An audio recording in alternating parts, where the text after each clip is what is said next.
に近づき私を励ます Thy word is a lamp to my feet and a light unto my path. Let's say it again. Thy word is a lamp to my feet and a light unto my path. I will not forget. I will not forget your love for me and death. My heart forever is wandering. Jesus, be my guide and hold me to your side, and I will love you till the end.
To how great you are.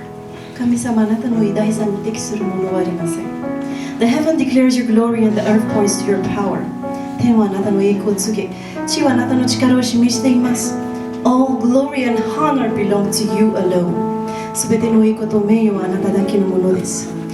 Father, with everything that we are, we wish to honor you. 父よ、私たちはすべてをかけてあなたを称えたいのです。